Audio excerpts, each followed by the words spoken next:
Eldon Stensaas was born on a small farm in north central Kansas. He started school at Kansas State University in 1929, I guess it was, and got his BS degree in mechanical engineering. His first job was at the South Dakota School of Mines. His job was to teach mechanical engineering classes for the school at the time. His salary that first year was $1,750 a year.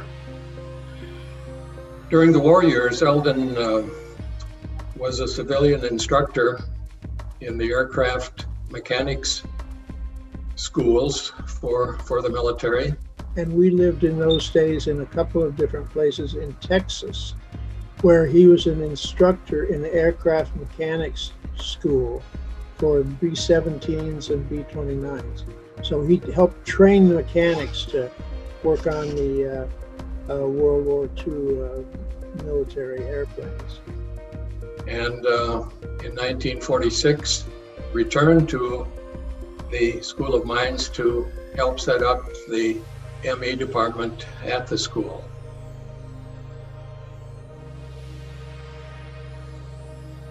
I recall it as a period of very big optimism and opportunity. 2 or 3 faculty members, and he taught almost every course. Eldon was a hardworking teacher and kept an open door policy with his students. That is, if they wanted to come in and talk about something, he always had an open door to visit.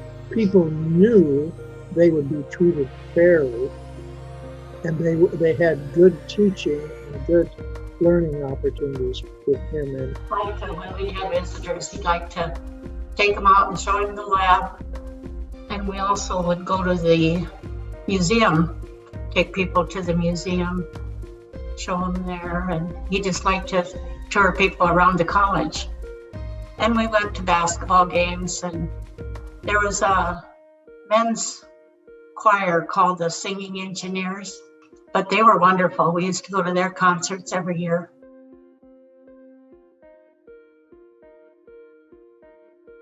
We knew all along my brother and I, that we would go to college, and we did, and he supported us all the way. I would say there's no substitute for hard work and studying. If you're not studying or working or saving your money, you're just wasting your time. He was a hard worker, and I suppose if there's things that our family has gotten from him has been, a strong work ethic and the value of a good education. But he had compassion for his students. That's the most important thing. He wasn't just in a job, it was a calling. He was very, very dedicated to the success and learning of his students.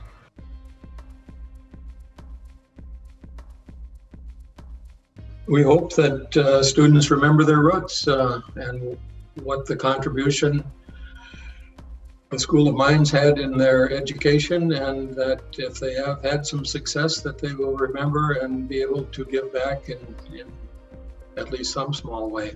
Just the continuation of this commitment and dedication to learning and development on the part of the students. Contributions would just help sustain this legacy and make sure it continues. That's the real benefit to alumni, is the continuing of the excellence and reputation of the school.